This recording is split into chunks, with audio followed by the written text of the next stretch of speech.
só entra em barca furada quem não conhece a palavra de Deus ou não dá crédito a ela. Ou se faz de sonso e faz de conta que não é com ele. Porque quem, do contrário, observa a palavra vai se livrar de todo mal. Olha na tela, ó o que diz o escritor de Provérbios, o sábio Salomão. Salomão, do meio para o fim, ele enfiou o pé na jaca, mas ele conhecia tudo. Ele era o homem mais sábio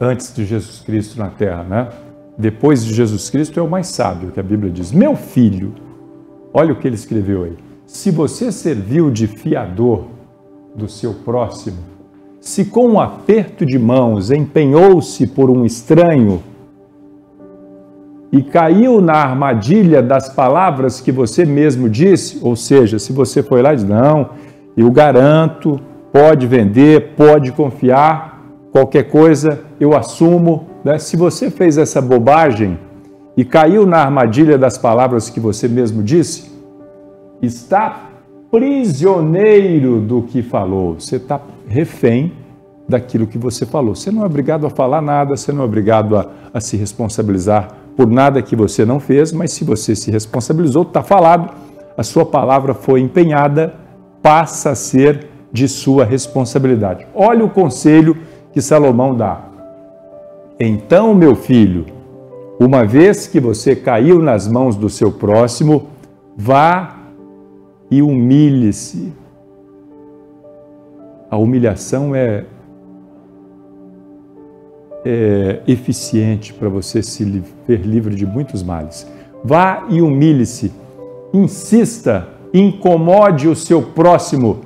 Não se entregue ao sono, ou seja, não vá descansar. Não procure descansar. Reforça aí depois, Não procure descansar. Livre-se como a gazela se livra do caçador, como a ave do laço que a pode prender.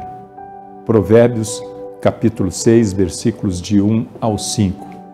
Você tem que, se você caiu na besteira de ser fiador, de dar uma promessa que você não pode cumprir, de fazer um compromisso com alguém que você não pode honrar, vai lá e peça perdão, peça para se libertar desse compromisso.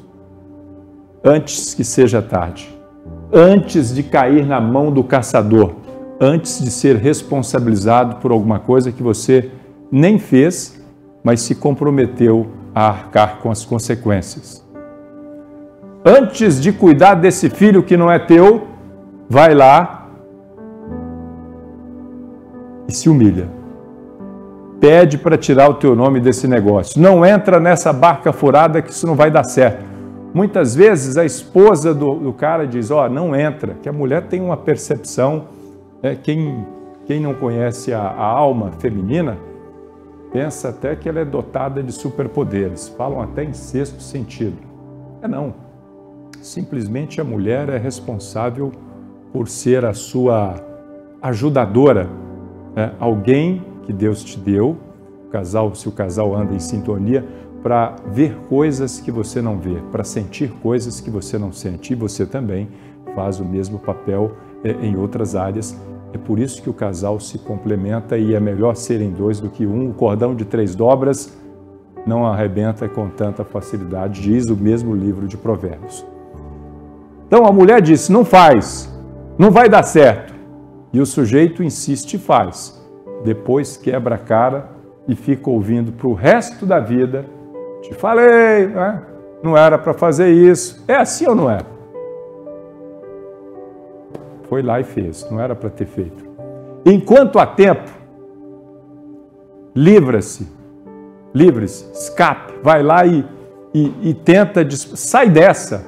O bom é que você nem comece, nem entre nessa barca furada, mas está lá, o barco está começando a navegar em direção ao leito do rio, da lagoa, ficando mais distante da margem. Pule desse barco enquanto ainda dá pé, enquanto você pode nadar sem cansar e sair só molhado, Você vai ter só um pequeno prejuízo, só um pequeno incômodo, mas que vai te livrar de um incômodo muito maior. Enche a tela de novo com a palavra. Claro, se você for procurar implicações espirituais nesse versículo, há também.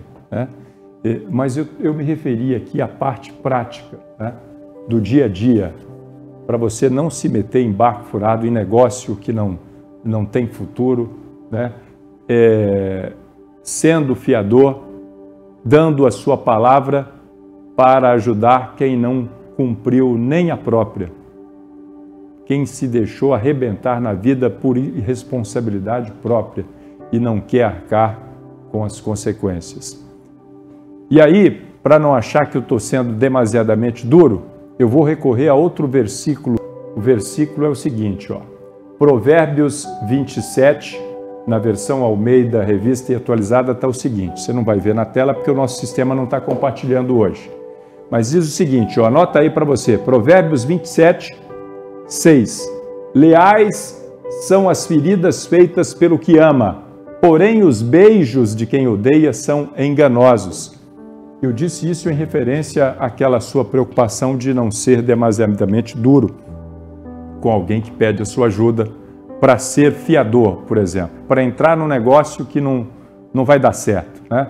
Ao invés de você achar que está sendo demasiadamente duro, saiba que sendo verdadeiro, você vai estar contribuindo para que essa pessoa melhore na vida, consiga arcar com os próprios problemas, seja mais responsável, porque se você passar a mão na cabeça, assim como nós muitas vezes erroneamente fazemos com os nossos filhos, nós vamos estar incentivando um comportamento ruim, vamos estar incentivando que esse comportamento ruim permaneça, seja continuado.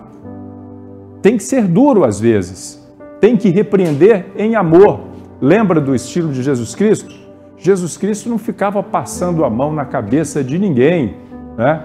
Ele falava na lata, falava com amor, mas falava com franqueza, com verdade. Ele era capaz de expor os pecados, os erros de quem estivesse na sua presença e perdoar aqueles que se arrependiam, né? Sempre repreendendo com franqueza, em amor, mas com verdade, sem passar pano, sem esconder os pecados, sem fazer de conta que não era com ele. Porque muitas vezes, e aí eu falei isso no começo, eu vou dizer isso agora, né? Eu vou voltar agora para você entender mais.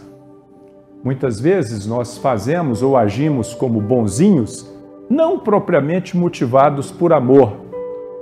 Deveria ser, não é? Mas muito mais preocupados com a imagem que vão ter a nosso respeito.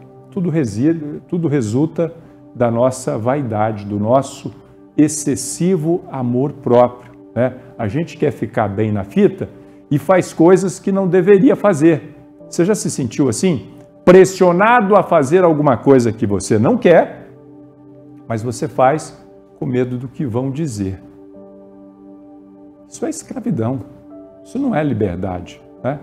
Jesus Cristo não está agindo, ou você não deixou Jesus Cristo iluminar essa área da sua vida, porque você está agindo com mentira, tentando enganar-se a si mesmo enquanto engana o próximo com um amor que não é pelo próximo, é por si mesmo.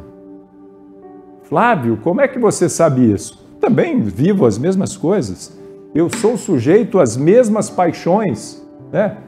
Em temor eu falo isso, ó, Jesus Cristo, o único que não incorreu em problema algum, Jesus Cristo, a Bíblia diz que ele esteve sujeito às mesmas paixões, em tudo foi tentado, mas não pecou. E nós?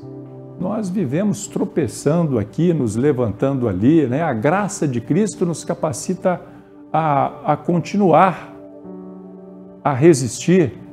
Mas, meu amigo, se nós não vigiarmos, a gente faz a coisa errada pensando que está certo, porque nós somos capazes de nos auto-enganar.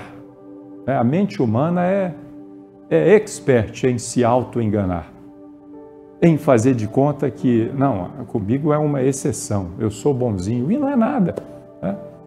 Às vezes está pior do que quem você acha que está agindo de forma condenável. Deus nos abençoe com o entendimento da sua palavra, de Provérbios mesmo, se não me falha a memória, que diz o seguinte, ó: